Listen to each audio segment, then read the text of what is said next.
We could probably go ahead and get started.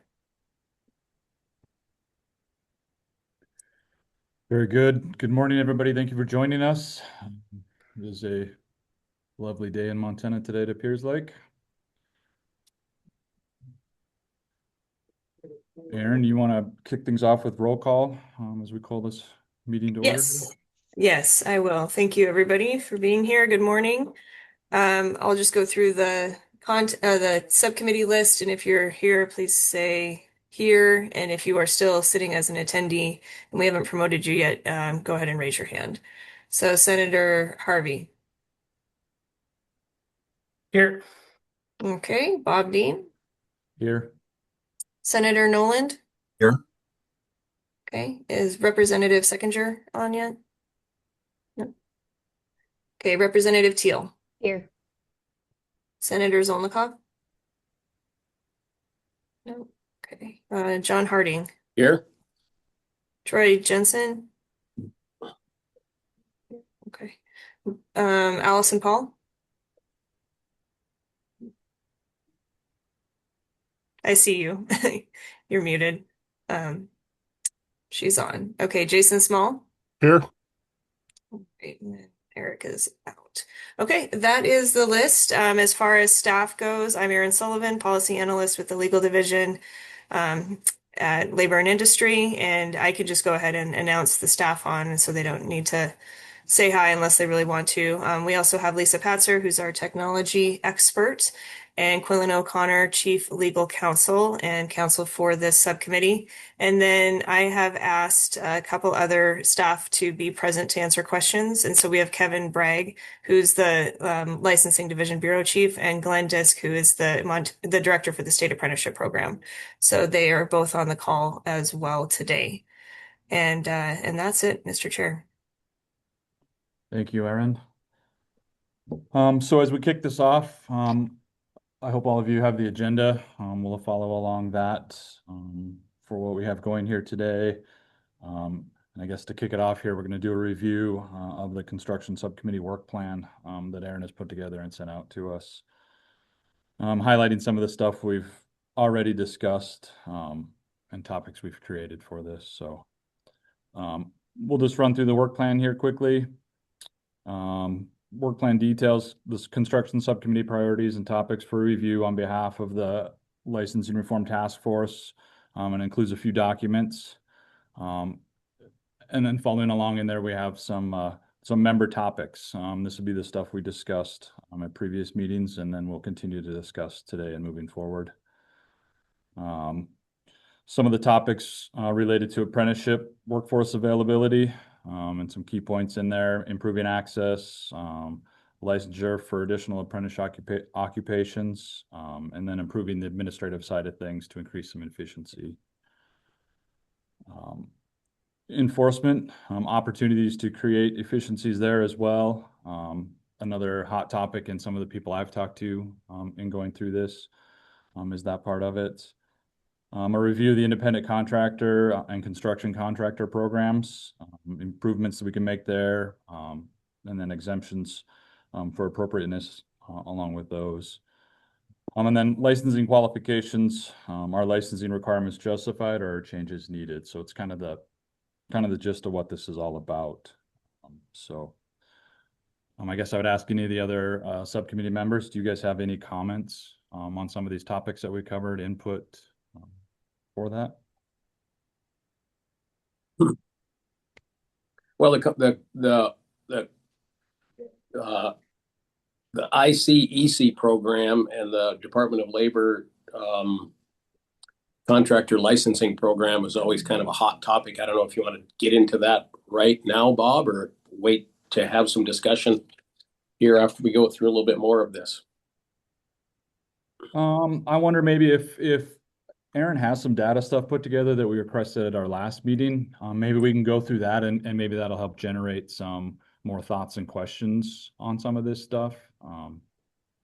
But I am open to whatever. Anything productive is going to be good in my mind. So. And I'll just jump in real quick. If you look at the last page of that draft work plan, I did pencil out a schedule of planned activities for this committee based on the member topics. And so I kind of have it broken out into two sections. And so the first one is workforce availability and enforcement. And I figured we could spend today and then the May meeting or the May 1st meeting, excuse me, talking about those two issues and then move into license review, which is where I kind of put the construction contractors and ICECs underneath the license review topic. And so if you look at that sheet, it says, begin that topic at the end of May and continue it into June. So that's kind of how I organized this work. If you want to change it, you're more than welcome to. But for today, I have prepared data regarding workforce availability, apprenticeships, and some of the licensing administrative burden data that you guys requested. Okay, thanks, Aaron. So let's just focus on that one bullet point, I guess, for now, apprenticeships and workforce availability. Currently, before Aaron shares any of the data she has compiled for us, does anybody have any comments or remarks related to either of these two, apprenticeships and workforce availability?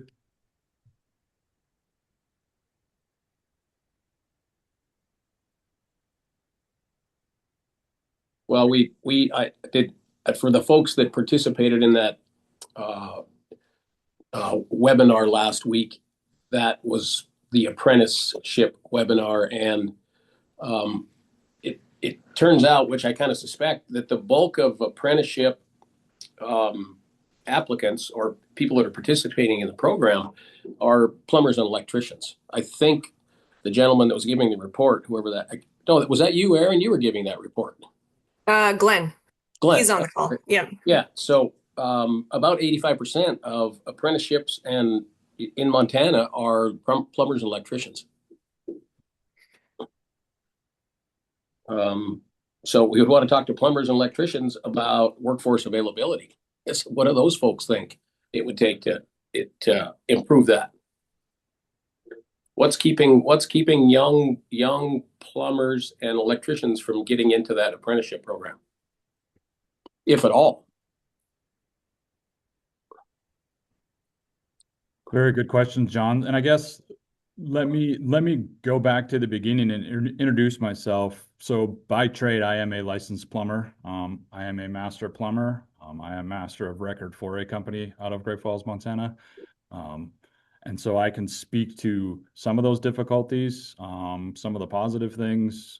I can answer any questions. I'm heavily involved in the recruiting side of things and trying to locate and entice apprentices or even laborers starting out to come join, so they can be involved in an apprenticeship program. And that's where I focus most of my effort is with my plumbers that I work with and that are just in the same community as me. So if you guys have direct questions related to plumbing, that's what I know best. I have a fair understanding of the apprenticeship program.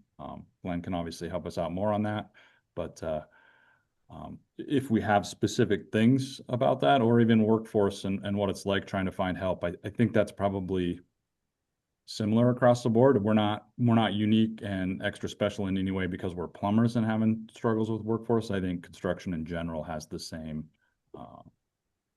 kind of downtick in that availability and workforce.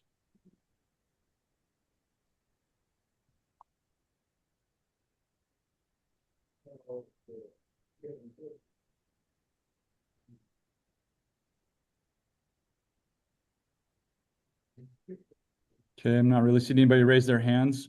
Aaron, are you prepared to share some of the data requests that we've put in? And maybe this will strike some more conversation up for us and create questions? Yes, absolutely. I'll go through the documents that we've prepared. And just as a reminder to the audience, we will take public comment at the end of the meeting. And so the discussions that we're going to have up until now will be just for the task force members and the staff. So I'll go ahead and share my screen. Whoops, I didn't mean to close that one out. And hang on, sorry. I had everything prepared and then now I'm a mess.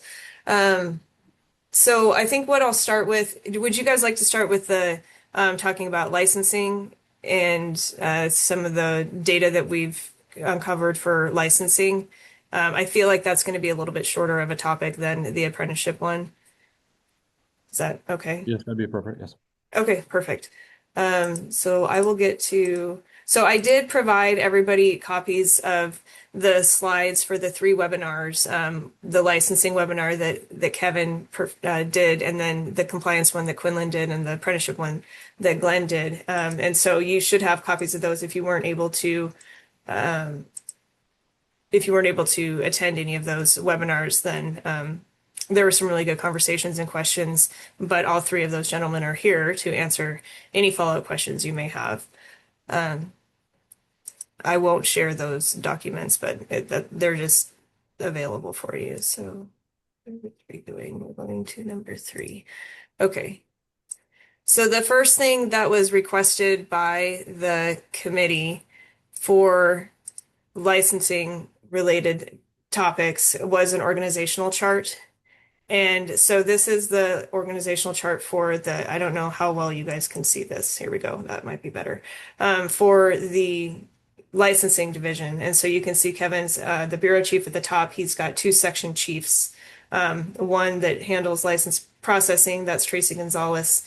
And then the other that handles license administration, and that's Hugh Pratt. And they might both be on the call, but they've been very involved in getting us data where we need it and where it's been requested. But then you can also see further down, there's some section managers, 3 for each of those sections, and then executive officers, board specialists. Those are the other positions, and they're the folks that handle the board meetings, that compile the board books and run the meetings. And they do a great job, and those are all under Hugh. And then we also have all the license examiners and customer service folks that deal with the license processing. So that is the structure of the licensing division. I believe it has been recently reorganized. I don't know exactly how, but if you have questions about it, then Kevin's your go-to for that one. The next thing that was asked for regarding I guess we'll just stick with licensing real quick. I wanted to give an update on the Board of Plumbing and their meeting that they had either last week or the week before. I don't remember. All the weeks are running together. But at the first meeting, there was some public comment that was provided and some discussion that came directly from the plumbers, and they wanted some changes and updates to their Practice Act. And so we had that comments, and we had that meeting a couple weeks ago, and I spent a couple hours with the board going through every single one of their provisions and really listening to what they are interested in updating. And a lot of the changes the changes that were provided to this committee in the comments, and then also they had been provided to the department. Those are all going to be worked in. And so there was some updates that they were interested in updating. The apprenticeship the journeyman license requirements through an apprenticeship. And right now in statute, it says 5 years, and the most states have it as 4 years. And so we're going to update that. We're going to clarify some stuff. And so all of the concerns and suggestions that were in that comment that was provided to this committee are being addressed. And the plan is that I took down lots of notes, and I didn't produce a draft at that time, but because I wanted to get all of their feedback. But then I will go through and I will create a draft bill for the Board of Plumbers. And at their June, I think their next meeting is in June, early June. So I will be presenting it at that one. So I'm happy to give more updates as we go through that process. But the board is really involved in getting their Practice Act updated. Did anybody have any questions on that part? No. Okay, great. The other thing, where did it go?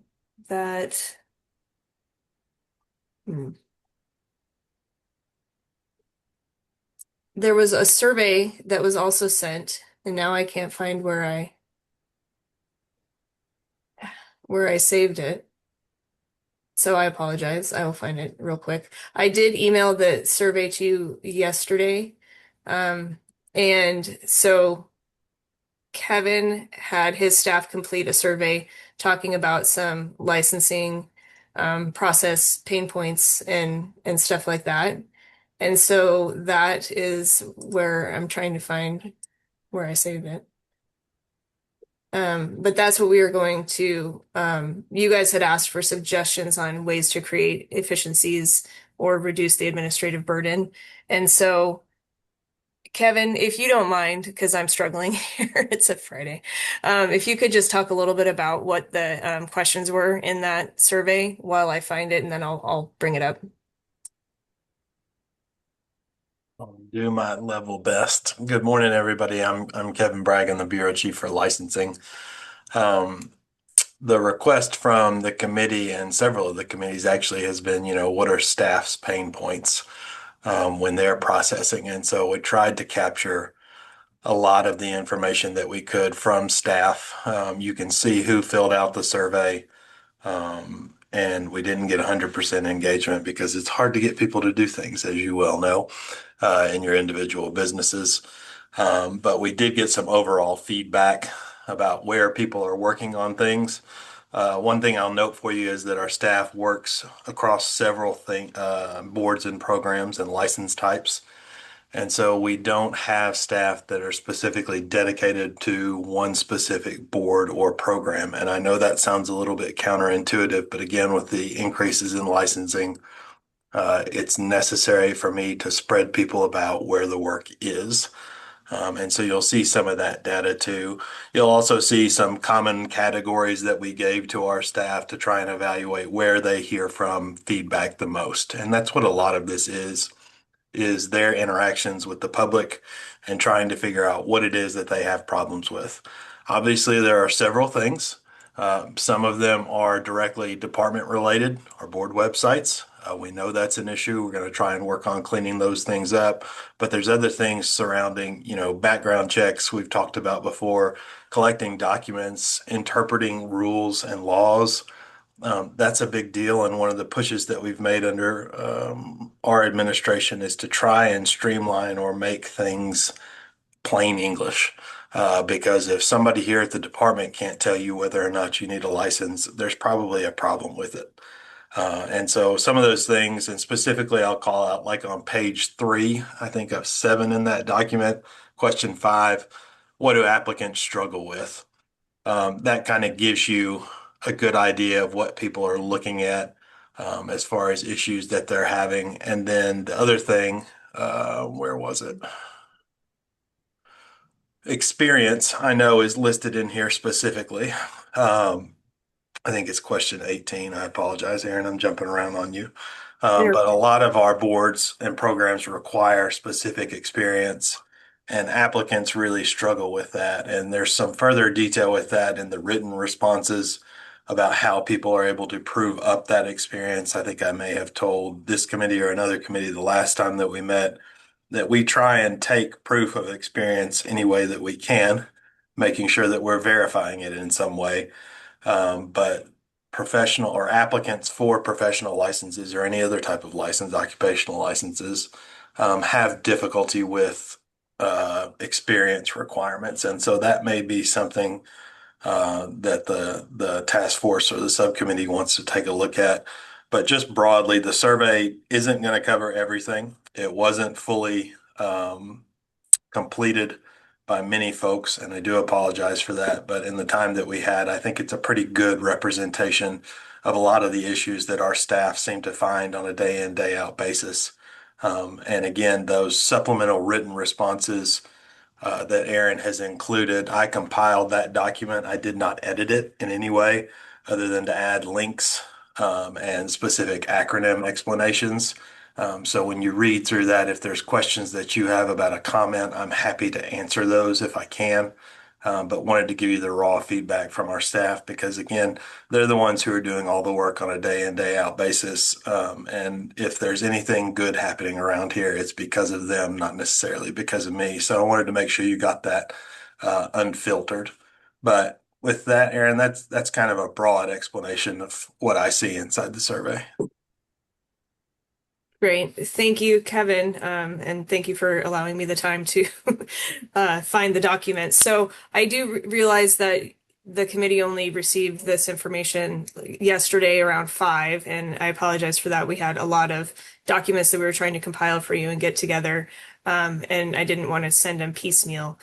These will be posted to the website as well. I just haven't had a chance to submit that request. And I realize that you have pretty lengthy survey with lots of really good charts to look at, and then 8 pages of comments. And so I don't think that unless people were up all night reading, I don't know if there's really, if anybody has anything right now that they want to point out and say how I found this interesting, maybe we can explore this. But this is definitely something that you can take home and read through and come back, and we can come back at the next meeting with a further discussion if the committee wants.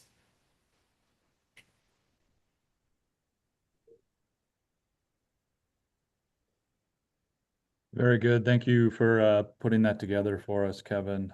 It is very much appreciated, and I guess from the outside looking in, it's nice to see those kind of things and get this feedback. It looks like Senator Nolan has a comment. Thank you, Mr. Chair.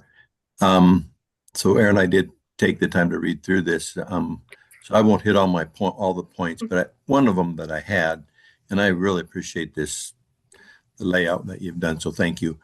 So we're still having issues, and I see that it was addressed a little bit, and we're still looking at it regarding out-of-state people who try to come in. This is, I think it's under number 7, question 7, and responses, but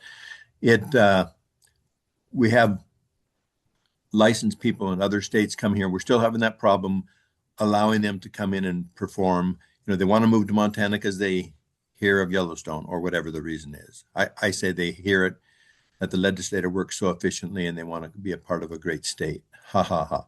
Anyway, how are we moving forward with improving more quickly, I guess? Like I saw the plumbing and I saw the electrical, and there was one other one that was addressed. People are not getting able to get in here quick enough, proving that they have the right qualifications. And I appreciate what we've done to make sure people are coming here to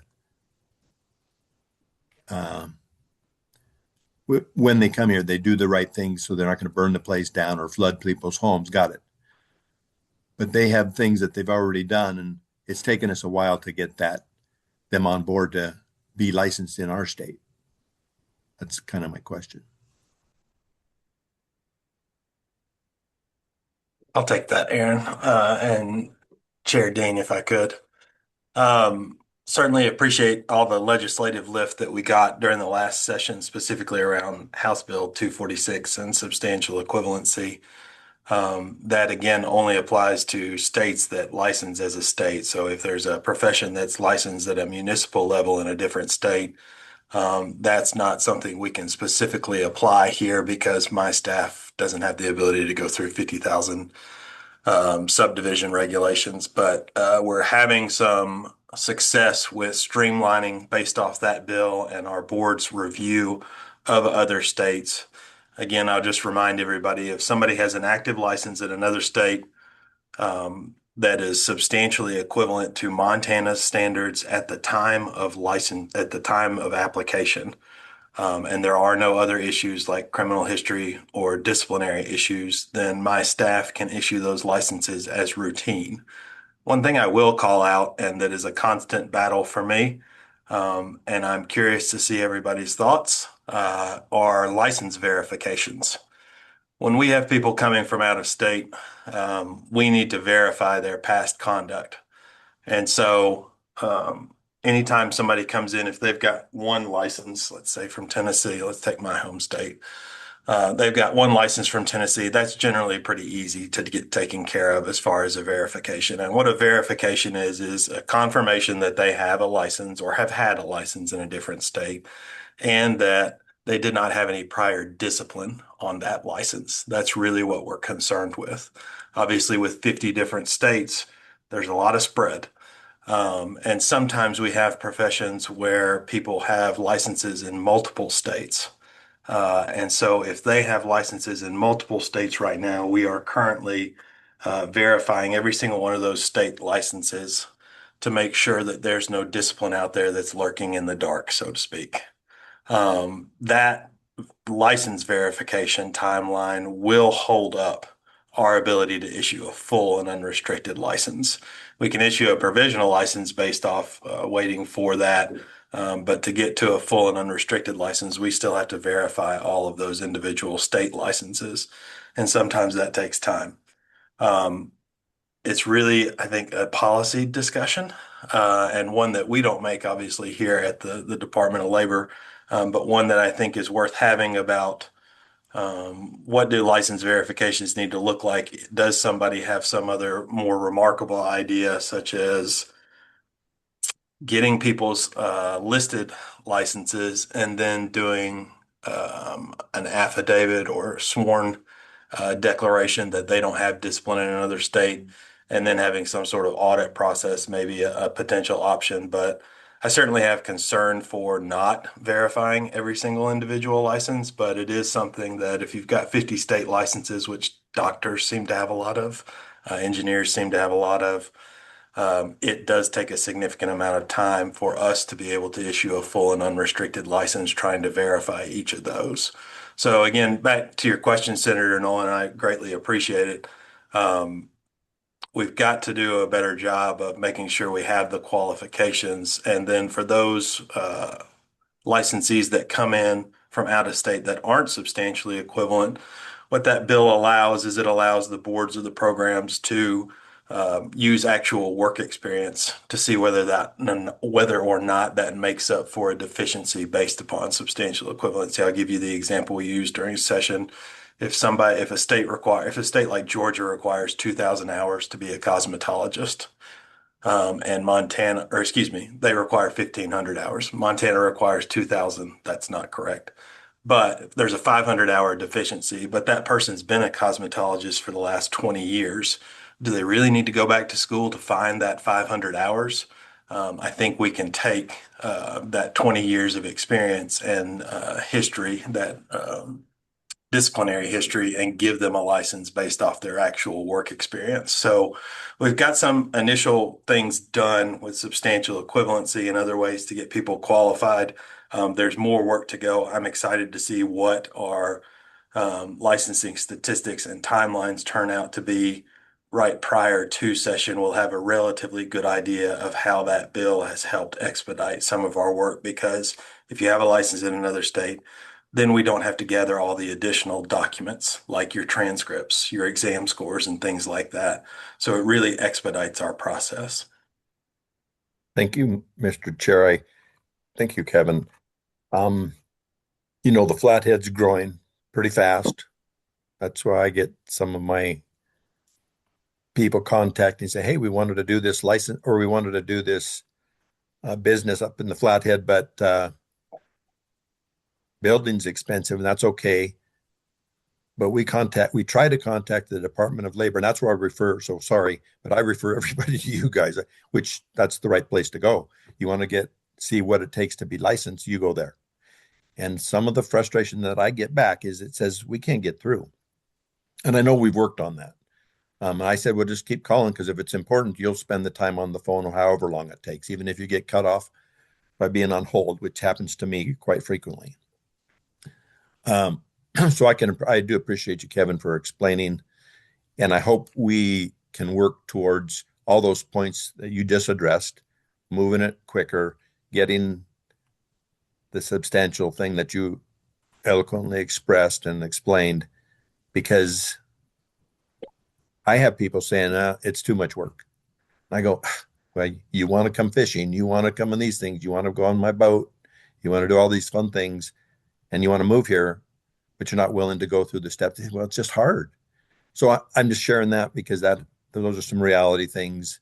Some of them are plumbers and two of them were electricians. And they said it's hard to get in that field from out of state. So appreciate you, Kevin. Thank you. Thank you, Senator Nolan. Chair Dean, if I could just for a minute. Please. I really appreciate the kind comments. Our customer service team, which is a group of 9 folks, they process about 5,000 phone calls a month. And so at times we have issues with capacity. Having said that, we've just onboarded a new AI assistant, I think, over in our unemployment insurance division. And so there's some potential there for help. Having said that, what I have found in my 6 years here in Montana is that we like to just talk to each other face to face or on the phone. We like to have those personal conversations. And so it's always a delicate balancing act. Um, and Quinlan's correcting me. It's a chat bot. It's not AI. So forgive me for that. But we want to make sure we have that personal connection for people that need it. One of the things that we have done recently on independent contractors is changed the rules on notarization, which should expedite folks being able to get an application. And we're currently getting both of the independent contractor exemption certificates and also contractor licensing into our Acela database, which will get rid of some paper processes, which would be really helpful for all of us. But I certainly appreciate the kind comments, and we'll continue to look and see where we can relax or find better ways to get people licensed. I am very appreciative to our boards. This last year, they have really taken it under their wing to try and look at their statutes and regulations and do some quality assurance. Specifically, Aaron talked about the plumbing board, but the engineers also recently had a meeting that Aaron was at, and they did a lot of heavy lifting. Spent several hours trying to figure out where regulations need to be updated in order that we continue to protect the public, but also make it easy for folks to get a license. So it's a group effort, and I really appreciate everybody's help where we can get it.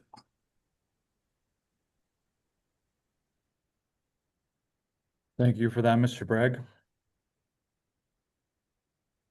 Anybody else have any further questions related to the survey or anything that Mr. Bragg has presented for us?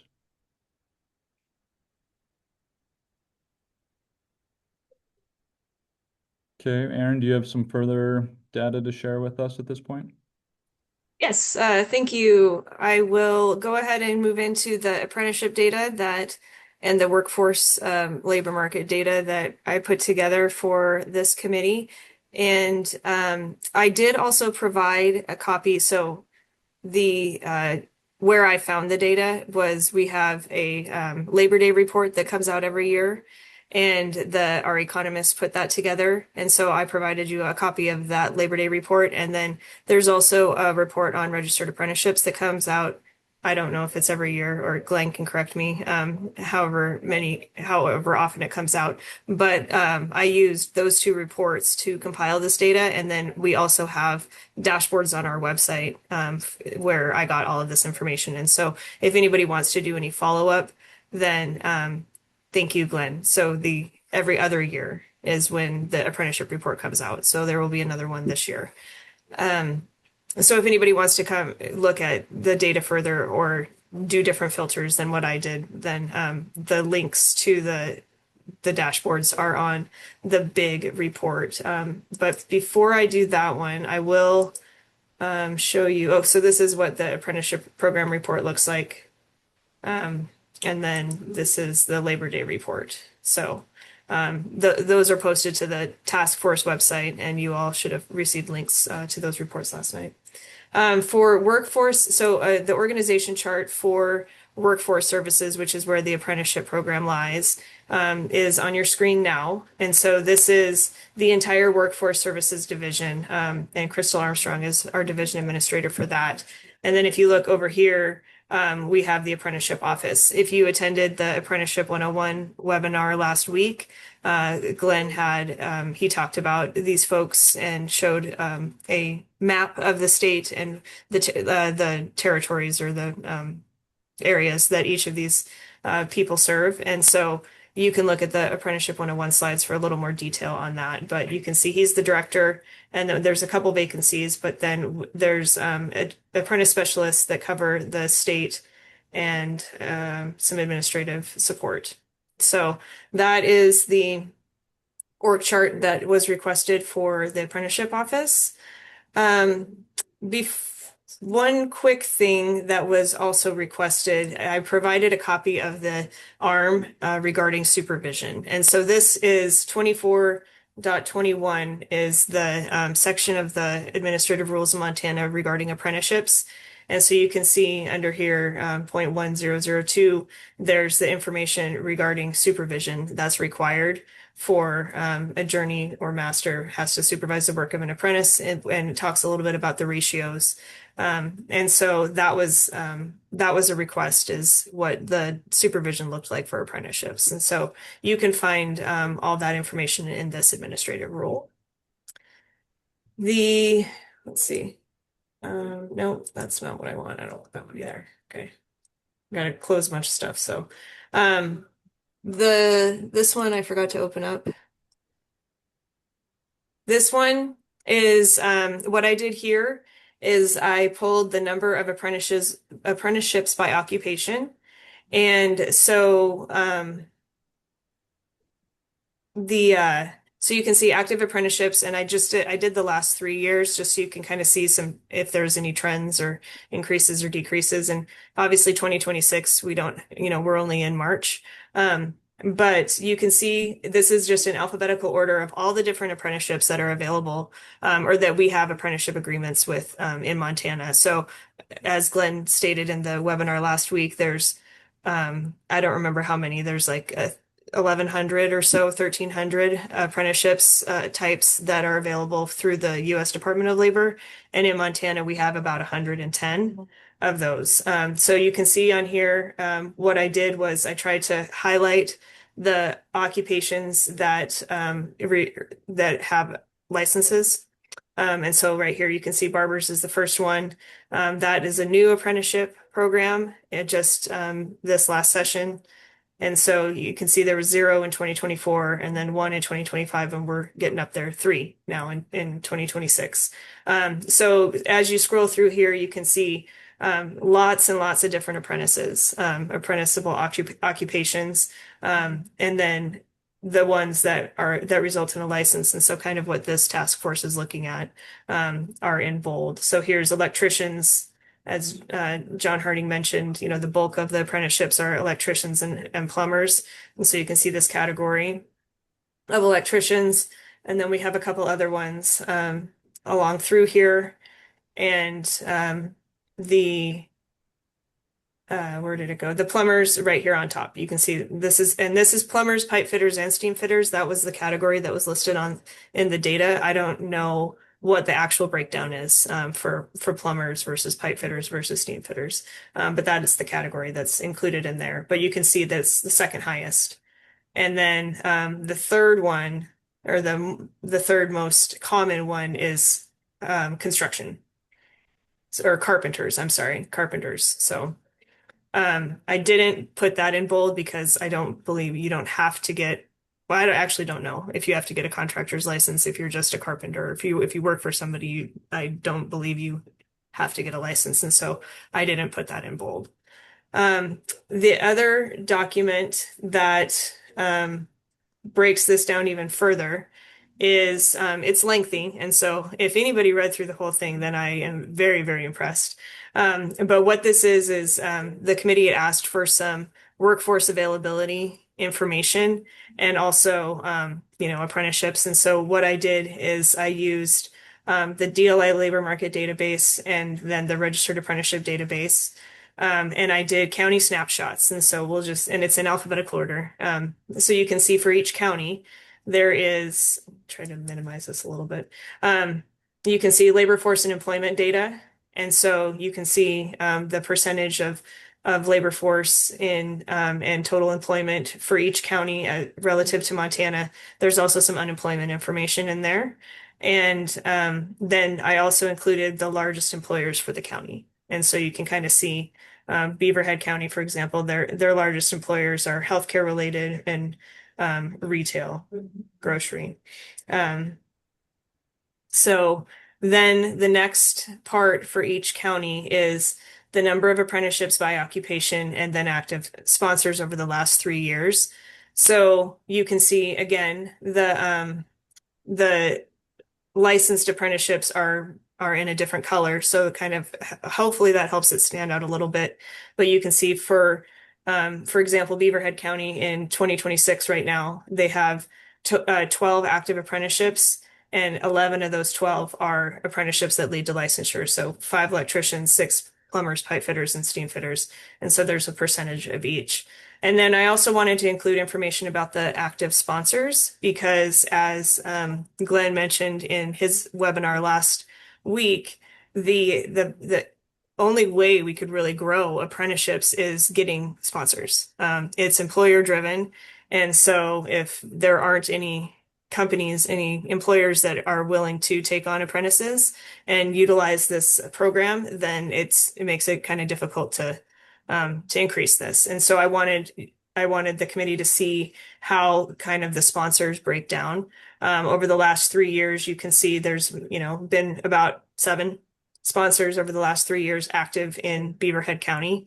And of those, 8 or 13 total, I guess. And of those, 8 of those have to do with licensed occupations. So I thought this was a pretty good way to break down the information by county. And so you can really see there's some counties that have full, like all of their apprenticeships are licensed occupations. There's some that there's really not that many. There's some counties that don't have any apprenticeships or haven't in the last 3 years. And yeah. And then if anybody has questions on what an active sponsor means and kind of how these numbers are configured, I have asked Glenn to be at the ready to answer those questions for you.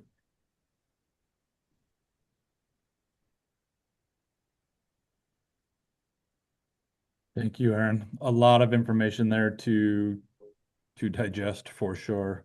Yes.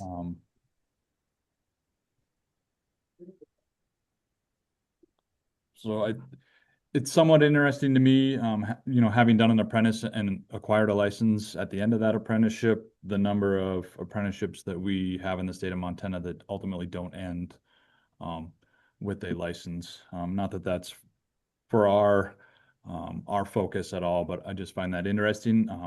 I'm encouraged by it. I like it. I think it's a great thing, but it's interesting to me how many there are that don't end in licensure. Mhm. All right. So Aaron, is that complete all the data you have compiled for us today? Yes. Okay. Moving forward, like she said, there is a lot of information there, and I'm sure we probably have not had the opportunity to read through all of it. But is there anybody that has any questions or comments on the stuff that Aaron has gathered for us today, specifically related to the apprenticeship and workforce topic?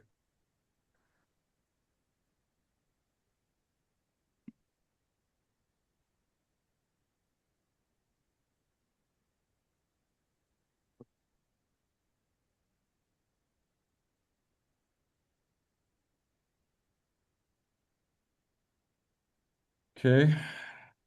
Well, no further comments there. Hopefully we will take an opportunity to go through all of this and create some more. I did have the opportunity to read through some of the public comment related to our construction subcommittee. I would encourage everybody to kind of glance through those two, just to kind of see what people are putting out there, I guess, as a way to raise questions or gather information relative to our subcommittee. So definitely please take a look at some of those. There are a few that are very appropriate comments, I would say, for us to review.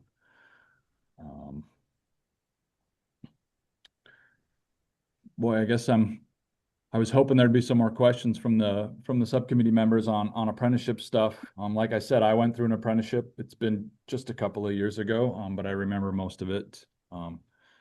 And like I say, I also administer our apprenticeship program at our company. So questions are more than welcome. If you guys want to email me off the contact list as well or call me, I'm available for those as well. So, John. And so you being involved in this, Bob, is it do you think there's a lack of right now? I mean, in the business world, so this is sponsor and business driven as far as apprenticeships go. Um, is there like Central Plumbing, for example, one of the big plumbing firms in Montana? Do you guys have a lack of apprenticeship applicants? Currently, I would say yes, we do. Um, and it's not a lack of applicants overall per se, um, but just a lack of people knowing that the apprenticeship is a great career path, I guess. It's it's almost like college was beat into our head so much that we forgot about the construction guys that are out there, and it's a viable career path and one that I will stand on this hill until the day I die. It's a great career, especially if someone's willing to put in the work, to follow that career path and be successful. It's everything you put into it, you definitely get back out of it. And I think I could speak on more than just the plumbing trades when it comes to that. Um, Electricians and carpenters, and even carpenters and sheet metals, they go through the apprenticeship program and they don't end up with a license at the end.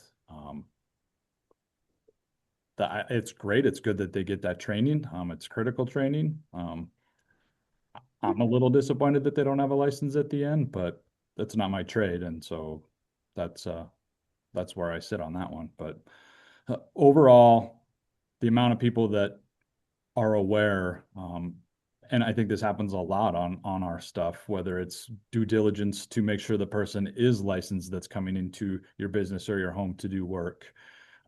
It's just consumer awareness, and sometimes that consumer is the workforce, and we're trying to consume them in and get them to work, and they just don't know um, what's out there and why and how good it is.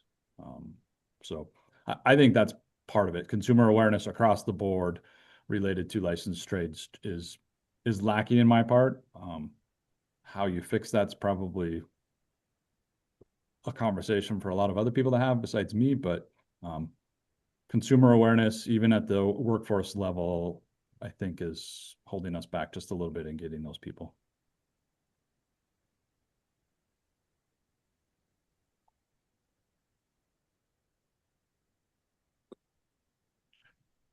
Senator Nolan? Thank you, Mr. Chair. And it would be probably directed to you. Well, everybody.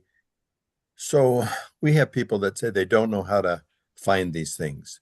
And I said, well, what is your specific question? I tell them, so I don't always just send them directly to the Department of Labor and Industry. Like I send them to the college. I said, go to the college. Our college, we have a 2-year college here, and maybe go to the other colleges to get your questions answered, to see what's needed out there, what's available out there, what trades are being promoted. And then I obviously tell them, we have some apprentice programs. Well, what's that? So I think the folks are trying. Some of these are younger, some of them are midlife crisis people, and they're trying to figure out, I got to do something different. So I don't know the answer. So like you said, how do we I use the phrase, get the water to the end of the row in a context. How do people find out? We can't blitz, we can't spend a ton of money on advertising. Advertising today for what Aaron's trying to bring forth, helping us. How do we get that information so that they can reach out to us? And I think there's people, some are great and educated, and we're in a sophisticated world today. Great. There's others that are a little bit lacking, and I don't know how to get them the information to even look at it. Some call me and I say, great, thank you. Here's how you do it, or here's where you can go.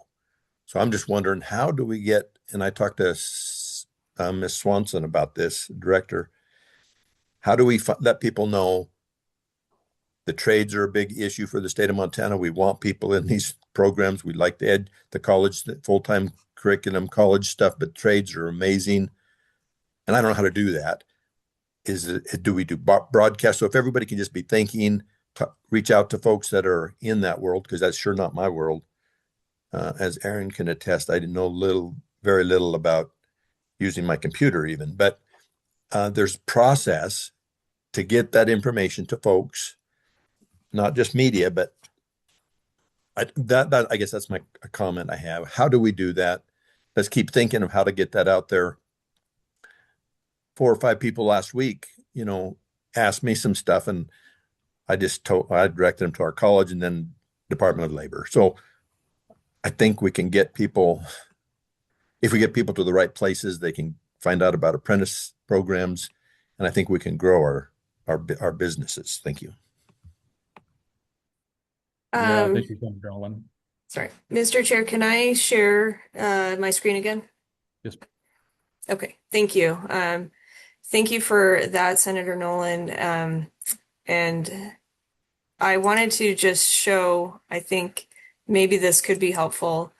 Um, and we have on our website, we have the registered apprenticeship. It's apprenticeship.mt.gov. And there's lots of information on here as far as what an apprenticeship is and, kind of the basics. There's a section for employers and that talks about how here's a link to that report that I shared with you guys. But anyways, there's some stuff about different employers, information on that. And then you can see check out the links below to see current union and independent employer job postings. And so there's this. And so Central Plumbing and Heating has an opportunity for plumbing apprentices in Bozeman, Great Falls, and Helena. So you can see that. And those are independent and then as well as union, all the different unions that have apprenticeship programs. This is where I found this information. And so if you want to, as far as the specifics for counties, so you can, here's that database. But anyways, this is all on our website. And I would invite Glenn to maybe speak a little bit about how they contact and work with employers and sponsors. But there is also information about partners and sponsors. Training partners are right here. So Senator Nolan, like you're saying, you direct people to the college. That's obviously a training partner, but there's others. The one thing that I would point out that, and I'm not asking this committee to actually come up with any recommendations right now, or but maybe just to kind of get your wheels turning. So education and outreach might be an opportunity for the department to work to get more apprentices out there. There's also a tax credit for sponsors. And I know that this was brought up in the webinar last week, but this is something that I think could be enticing for for a sponsor is that and maybe not everybody knows about this tax credit, but there is an apprenticeship tax credit, and it's $750 a year for each new apprentice, and it actually doubles if that apprentice is also a veteran. So this is something that the legislature has authorized and continues to add, I think, occupations too that qualify for this. And so it's a good incentive for employers and sponsors. Again, that's the only way that we can really grow the apprenticeship program is to get more sponsors and employers interested in employing these apprentices. And so tax incentive it's already there.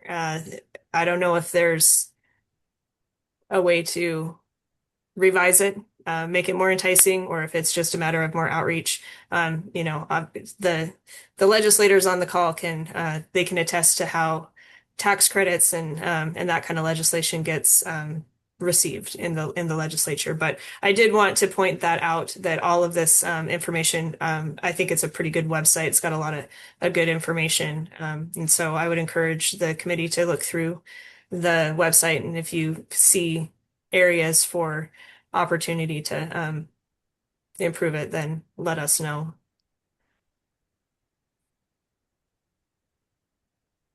Thank you, Aaron. Senator Nolan, your hand is up again. Is that a new one or is that from your previous conversation?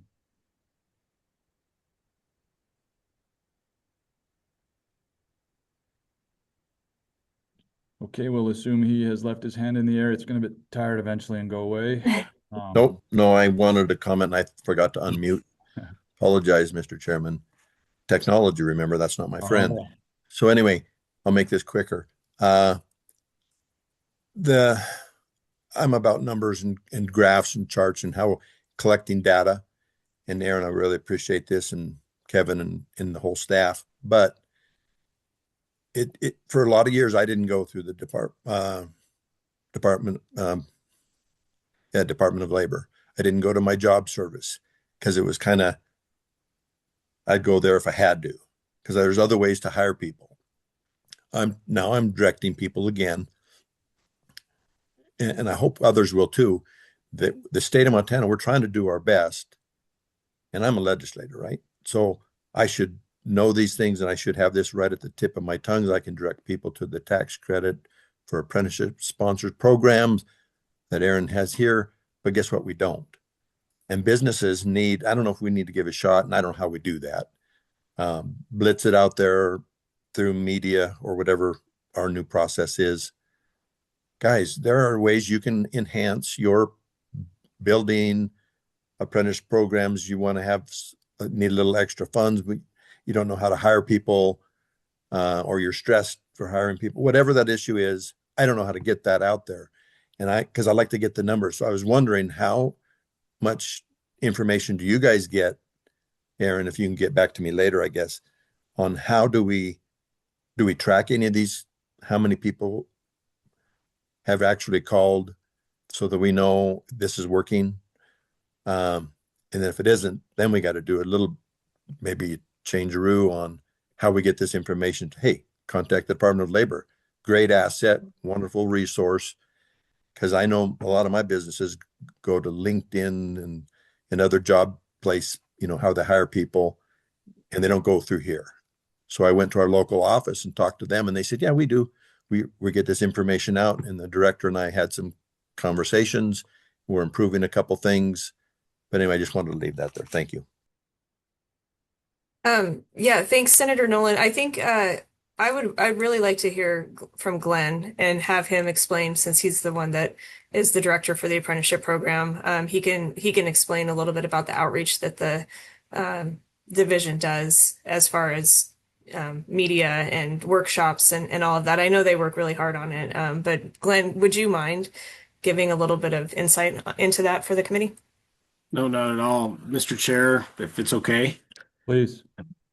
Um, we do a lot of, we've kind of updated our website quite a bit over the last couple of years, and we're trying to make it more of a tool that'll really kind of help people out finding apprenticeships. The next iteration that we're going to be working on is going to be, we're actually going to be posting, there'll be like a page for each occupation. So, I'll use a plumber, plumbing as an example. It'll be one page. It will illustrate kind of, this is a plumber, description of the job, what is required through the apprenticeship program. So you're going to need, currently it's 7,500 hours. The type of bookwork that you're going to have to be doing, the classes, you're going to have, understand that you got to take a math course. And that can be a challenge for a lot of folks. So hopefully we'll be able to utilize that as a tool and have all of our, 100, 110 eventually occupations listed on there that people can actually kind of look through, for lack of a better term, like a menu. And then that will help, especially when people are coming into our Department of Labor resources, like the job service offices.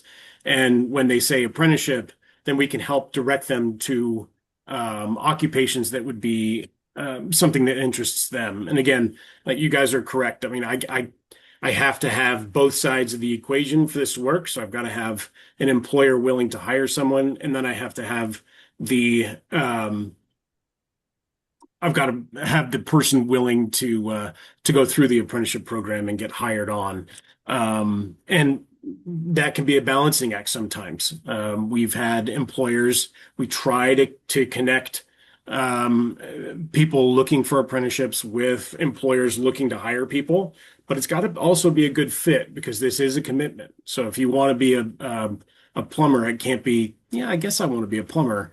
I mean, you have to be able to commit to the program not only in terms of going to work every day, but you have to commit to completing the related instruction portion as well, which can be a challenge. Um, One other thing I would suggest, personally, would love for everybody to do an apprenticeship program. So if anyone out there knows of any employer that's interested in entertaining an apprenticeship program, please have them reach out to us. We will help them build their own. One of the other things that we are kind of working on is we have a brand new team of folks. It's the career development team in the Workforce Services Division. We're in the same bureau and we work pretty closely together, but they're tasked with entering into the high schools and helping high school students develop career pathways while they're still in high school. So we do team up with them quite a bit. And we try to get pre-apprenticeships started in schools. We've done a fair bit of pre-apprenticeships over the last year. Belgrade High School just has 3 more. If high schools in your community are interested in getting more information about what pre-apprenticeships are, please have them reach out to me or any one of the apprenticeship staff. All of our contact information is on the website under the Contact Us section. And we'd be happy to go out and talk about what that is. And a pre-apprenticeship, just in general terms, is just a short-term training program that prepares somebody to enter into an apprenticeship program. So it gives them kind of like a taste of what that would be. Now, for our purposes, we do try to connect those pre-apprenticeships with employers that are interested. One of the things we do ask employers, if someone does complete the pre-apprenticeship program, the employer does not have to hire these folks, but we do ask that all employers that want to get involved in that provide an interview. So that gives the pre-apprentice, when they complete, it gives them some practice in their interviewing skills. And it does any employer that wants to get involved in a pre-apprenticeship, it does get the value there is that it gives them a little bit of they can filter through and pick the best ones that they like or that fits within their company. So the other thing, we do a lot of career fairs. We just did one at School District 2, and it was only apprenticeship interest. So we had it was by invite. So the students that entertained that came it was very focused only on registered apprenticeship. We only invited apprenticeship sponsors with an active apprenticeship program to participate. We had about 150 kids, and there were some kids that got some job offers there during that experience. So we're trying to do the best we can with getting out into the community and really trying to develop more registered apprenticeship programs. I'm biased, but it is an effective way to train everything from plumbers and electricians to, we're working on radiation technicians. We're working with the board on physical therapy assistants. So it kind of runs the gamut. So I hope that at least kind of answers your question, but any help that anyone that's in earshot can help provide, getting, kind of expanding our apprenticeship reach would be appreciated. Thank you, Glenn. I might leave you in the hot seat just for a little bit. I do have a couple of questions maybe. One of them related to pre-apprenticeship. Pre-apprenticeship is a registered program for some of those. The ones that you have are considered a registered apprenticeship program. Is that correct? Would I be correct in saying it that way? It's not technically registered. So when we register an apprenticeship program, sorry, Mr. Chair, if we register an apprenticeship program, we do register that with the federal government. There is no mechanism right now to register pre-apprentices or pre-apprenticeships with the federal government. So it doesn't kind of of work on the same level, but we call them recognized. So we actually will recognize them. We have um, the same set of rules and standards that we develop for a regular apprenticeship. We kind of apply to a shorter term pre-apprenticeship program that kind of and it's built the same way. So it's got the on the job. We call it technical skills training because it doesn't necessarily have to all be on the job. And pre-apprentices don't necessarily have to be paid. That would be up to the employer to determine. But so that you have that technical skills training, but you also have to supplement that with some sort of related instruction as well. So it's the same format, it's just a shorter duration. So most of them are less than 6 months or 1,000 hours. Yeah, and we use the term pre-apprenticeship as well. And like you stated before, some of the coursework can be difficult. Um, Math sucks. Sorry if there's any math teachers listening. But the math book for the plumbers is definitely a tricky. It takes some dedication and willpower to get through that book. And we have set up pre-apprenticeship within our company, and we have them do kind of the first three books, which are just general construction books. I believe it's safety, rigging, and I think maybe an easy math book in there. And then we use that as a gauge to determine if they're ready to enter into the apprenticeship program, due to the amount of work that it takes outside of your regular 40. We work a regular 40-hour shift per week, sometimes more. So we're able to use that as a gauge for those apprenticeship, people looking to get into the apprenticeship so they can have a taste of it a little bit. And those are typically laborers that we have hired on that are ready to, take the next step in their career path. So,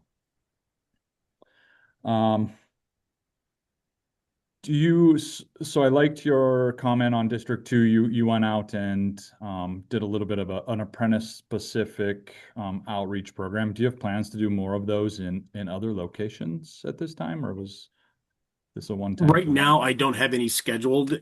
I had a staff member go talk to 9 different high school classes about apprenticeship yesterday in Hardin. So I mean, we're definitely available to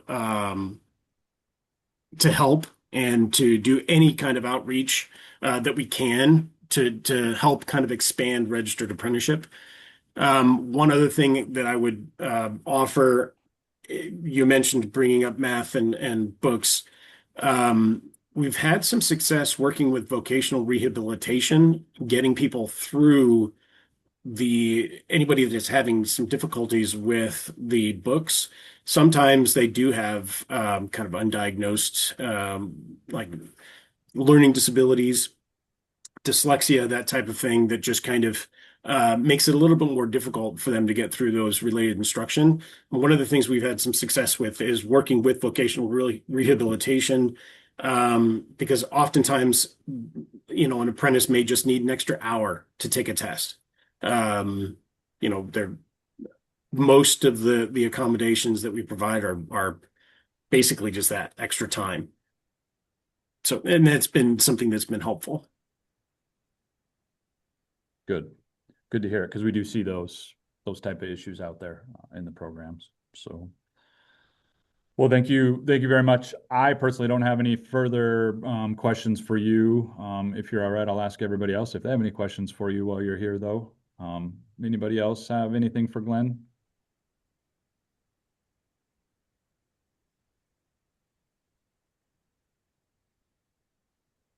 Okay, I'm not seeing any. Thank you, Glenn. That was awesome. I look forward to continuing more conversations with you about this so we can get headed in the right direction. So one thing I just want to touch on is as we talk about, outreach and getting things out there, there are lots of people. It's not like this is not happening. I am here representing the MCA on these task force and the subcommittees. They have a great Build Montana program that's designed to get get the STEM, the construction style, train. It's not so much training. They get to dabble in it just a little bit and explore it, and see if things, if they have interest in some of those things. Other partners, Skills USA, High School House, in Great Falls, P-Pace does an amazing program with High School House. In fact, they were fortunate enough to get Mike Rowe to come, to visit with them, maybe a couple of months ago now. There are people out there, and I often wonder if we're not spending individual resources, and almost missing the boat by coming together, or having some way to all be connected and stand on common ground, to try to get this outreach out there. So there are people out there that are promoting it. I don't know that apprenticeships particular are a hot topic with those. They tie in with a lot of the jobs that would be related to some of this, construction training type stuff that they are doing. So there are people out there. They all have their different reasons for wanting to do it. But I think we just need to collectively maybe continue and get together and communicate more about the apprenticeship, part that goes along with all of those. So that's my 2 cents for now. Anybody else have any input, or comments on apprenticeship related items?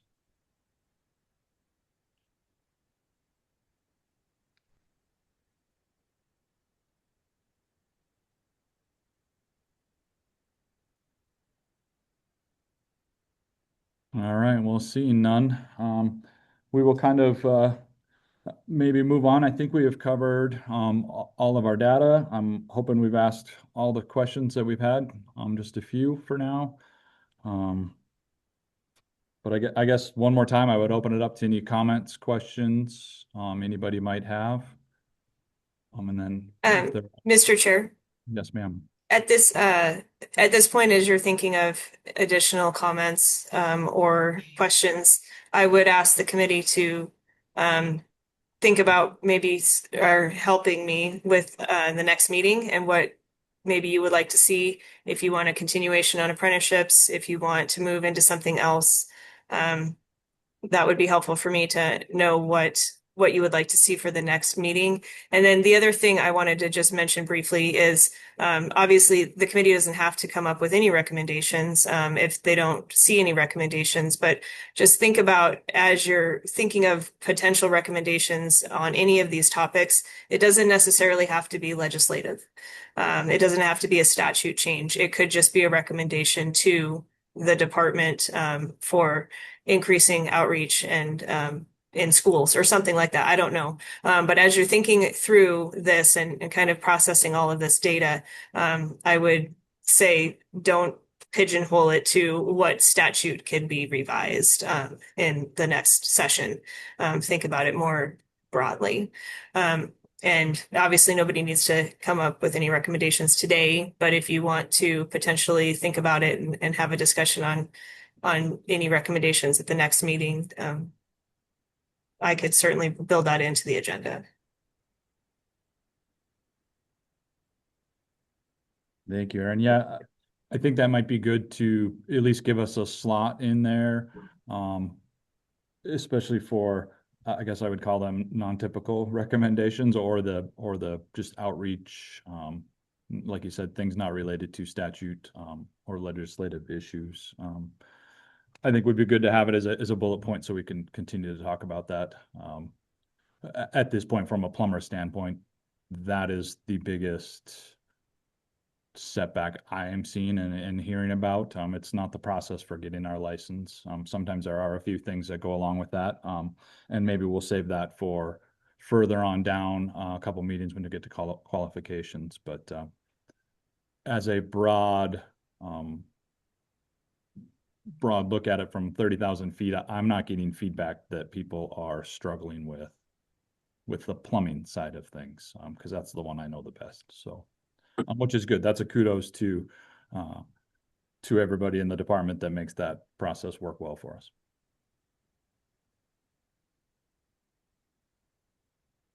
Anybody else have anything they'd like to maybe see on the agenda for the next meeting, or just comments or anything for today?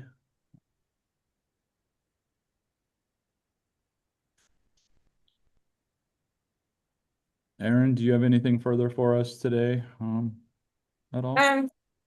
No, so I guess and I can reach out to the group after the fact.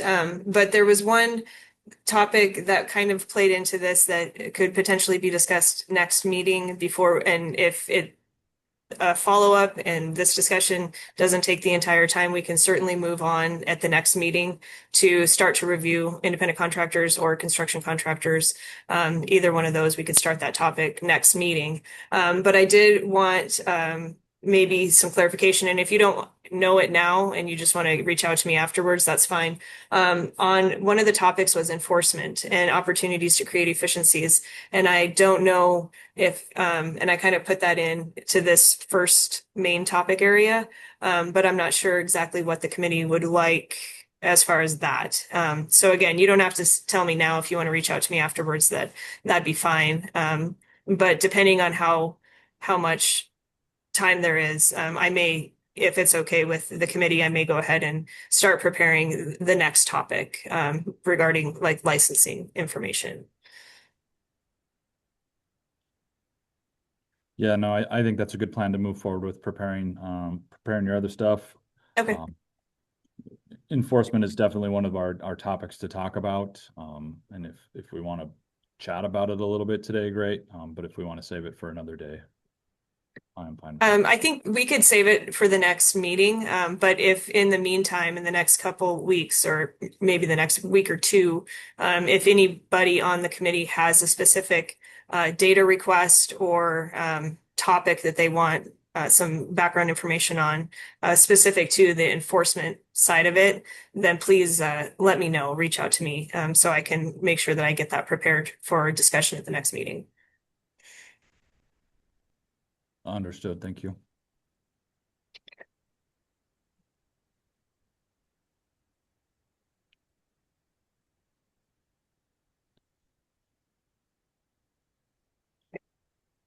Okay, well, at this time, see no other potential comments from the committee itself.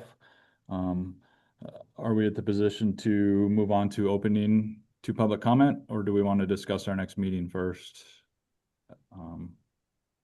You can just say when the next meetings are. If anybody wants to talk about it, that's fine. They're pretty well set. So that's the only portion that you need to talk about for that agenda item. Okay, well, for everybody listening, I'll just rattle off when the next meetings are.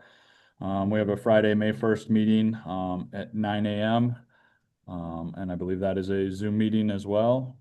And then future meetings would be May 29th, June 26th, and August 7th for our subcommittee here. So hopefully our calendars align with those.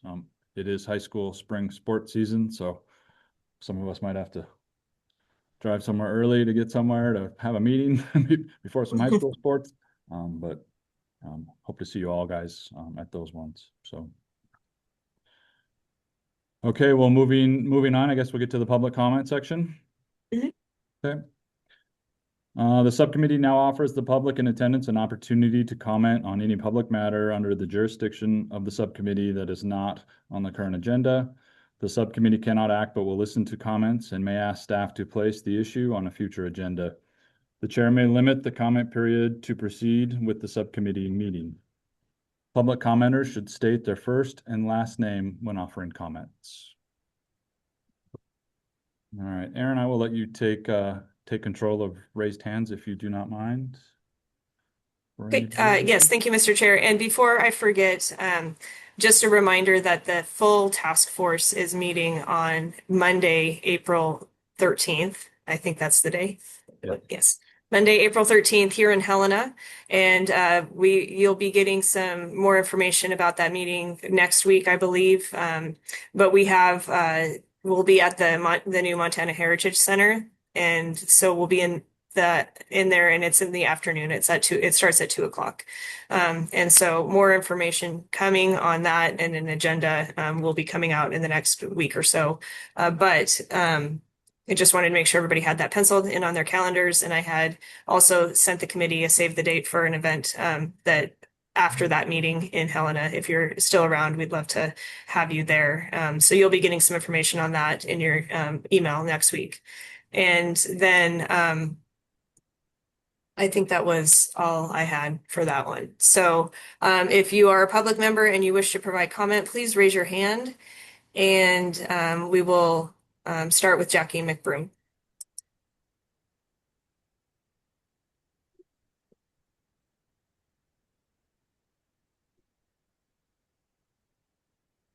All right, now you can hear me. All right, thank you. Good morning, Mr. Chairman and members of the committee. For the record, my name is Jackie McBroom. That's McBroom. I represent IBEW 233, the electrical union, and 1/3 the center part of the state in Butte, Helena, and Great Falls. And I'm also the vice president of the Montana State Building and Construction Trades. I just wanted to add a couple of things to let you guys know our reach out and exactly what we do. Just in our organization alone, we contact the youth about the trades all the time.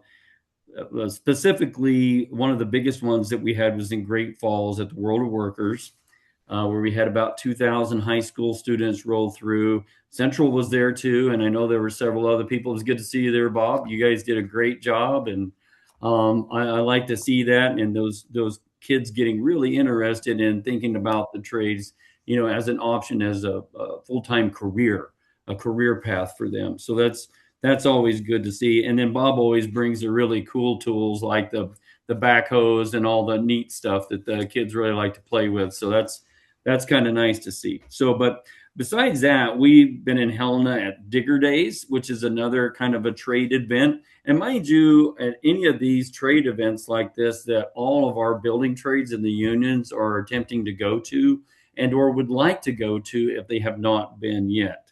So just be aware if anybody's on this call and you would like for the trades or the electricians, plumbers, anyone, right, to attend a high school job fair, we would love to do that. We've also done the Helena High School, and we've also been to PAL. That's a Project Alternative Learning in Helena. We have Butte High School next week, and we have Anaconda High School coming soon. Just a kind of a future reference to some of the high schools we're hitting up and talking to these kids about what their career path could look like. We're also currently working with all the trades, on an apprenticeship at the prison with Jay Reardon. So that's another item on the table that we want to see some type of rehabilitation with inmates, and how can we help as the building trades and as everybody in general should help somehow rehabilitate the people that have been put in place there.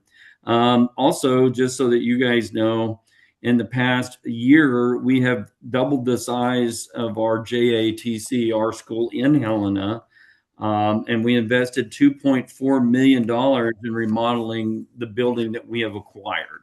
So anybody that would like to take a tour of that new building, please reach out to myself or Chris McGowan. And Chris is our director of our JATC there at that program. So we would love to see anybody that would like to see that building and see what it looks like, so you can see how we train our apprentices.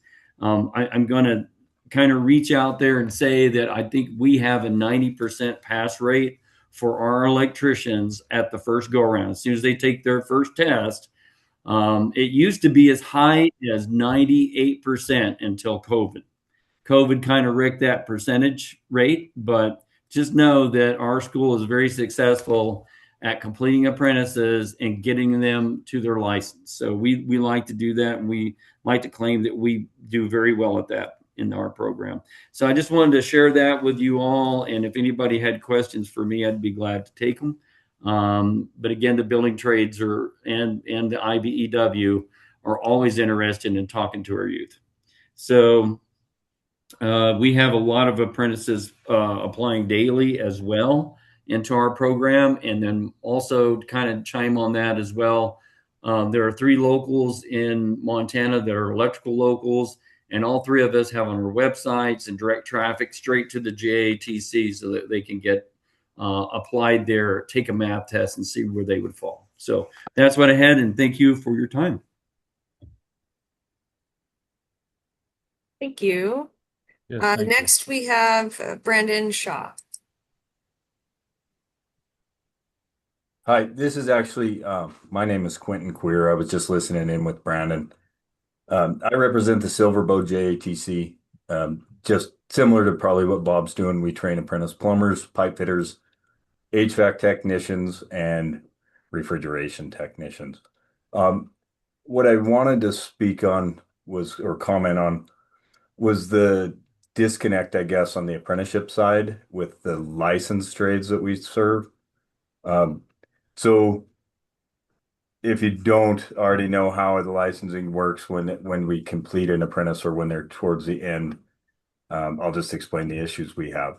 So, as an apprentice plumber in the state of Montana, when you get all of your related instruction done, and I believe it's 80% of your required on the job hours, you're allowed to take your test. There's an early test exemption, so the apprentice can test while they're still an apprentice for their licensure. And then they will get, after they gain their hours, um, then they can get their license. What that does is prevent us from having it for a licensed person to have a time lapse in between when they complete their apprenticeship and when they're licensed, so they're technically working unlicensed.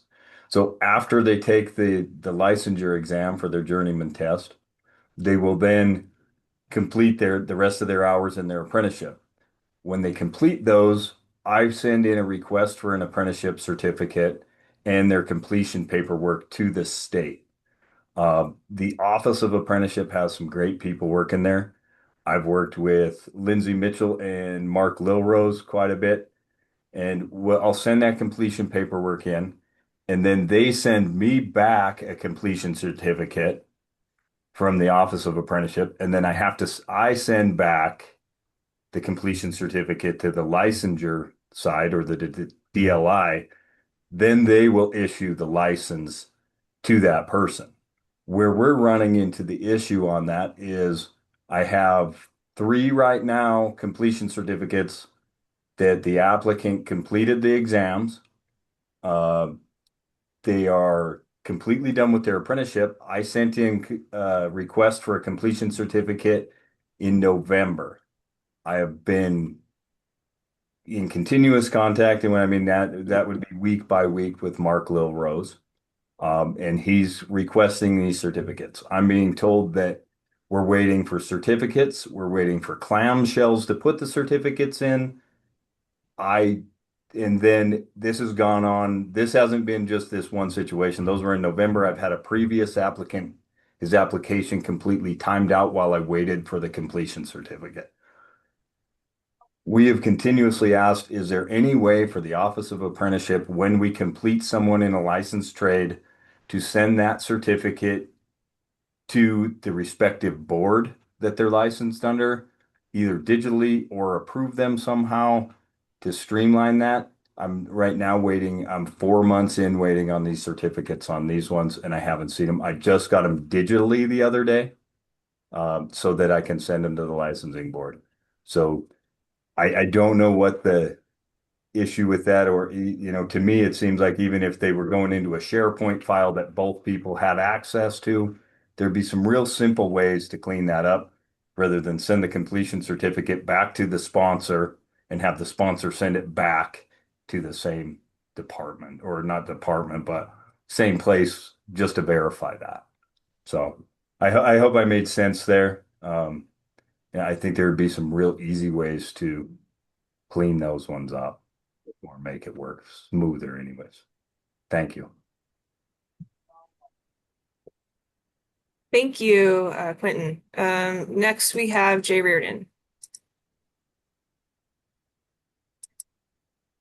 Thank you, Mr. Chairman, members of the committee. Jay Reardon, Reardon.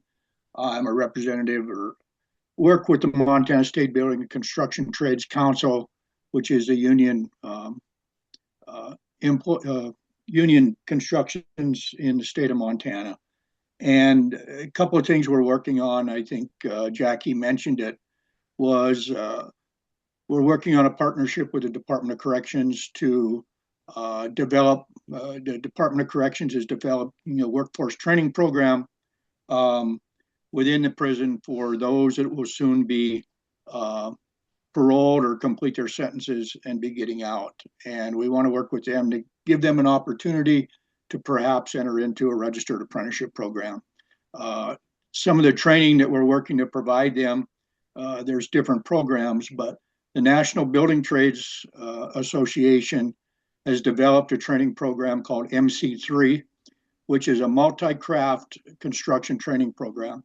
It's like similar to be used for related instruction and some hands-on in the pre-apprenticeship program to give somebody, that foot in the door, if you might say. The good thing about MC3, it's not limited to one specific craft. It can be utilized by multi-crafts. This is also a program that's available that we can do partnerships with high schools in the state to incorporate the MC3 program.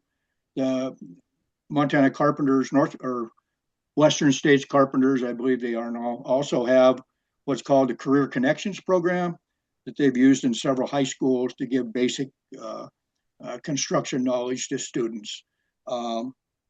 If we want to talk about investment, I think the quicker we can invest, and even before high school, before students actually start thinking about a career path, because that's when they start in high school. But investment in middle schools in career and technical education, I think is critical to plant those seeds, if you will, in young people's minds of the career path. And I mean, I don't want to, disparage any work, but when we hear about talking about what AI is going to do to perhaps white collar jobs, it might be some incentive for young people to talk about in the future a career path that they're going to take, because I don't think AI is going to replace a plumber or a carpenter or electrician or a sheet metal worker. So it can help. It can help make the job easier, perhaps, but I think investment as soon as we can. But it's the old adage is skilled labor isn't cheap. Cheap labor isn't skilled. So, it takes investment by people to, and a lot of employers and government to make this partnership work. So thank you for your time. Thank you, Jay.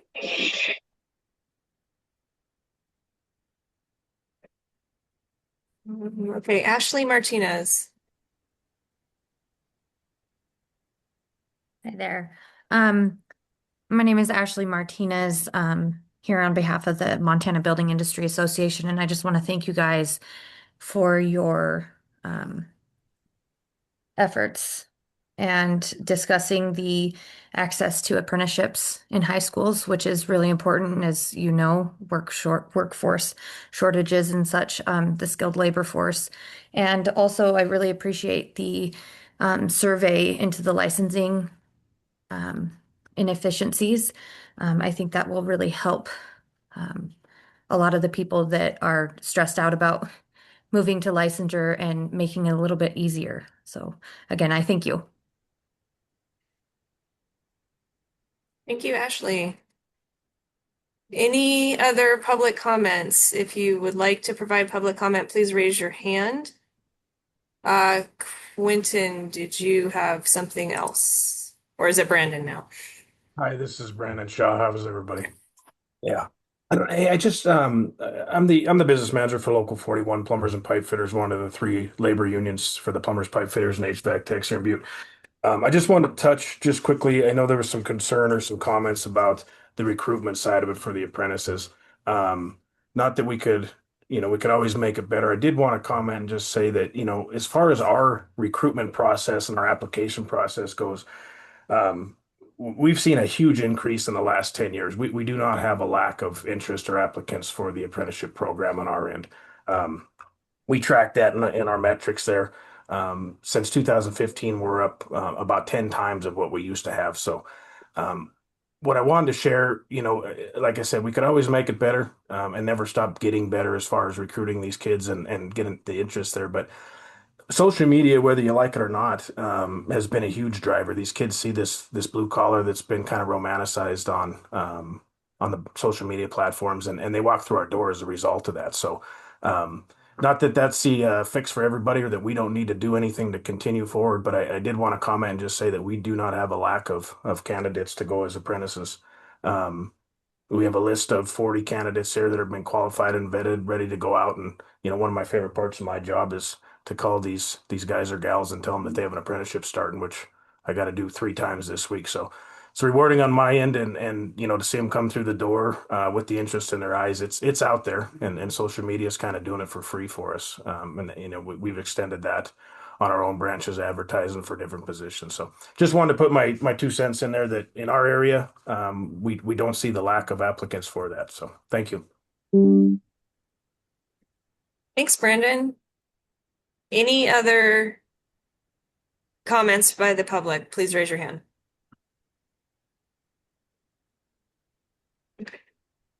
I believe that is the end of public comment, Mr. Chair. Thank you, Aaron. With that, then that will probably draw this subcommittee meeting to a close for today. Maybe one more shout for our subcommittee members. Do you have anything before we close for today?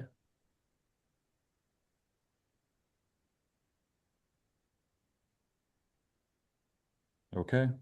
Well, I think with that, we can say we have completed our meeting for today, and we'll convene again at our next meeting. Thank you, everybody. Thank you, guys. Thanks.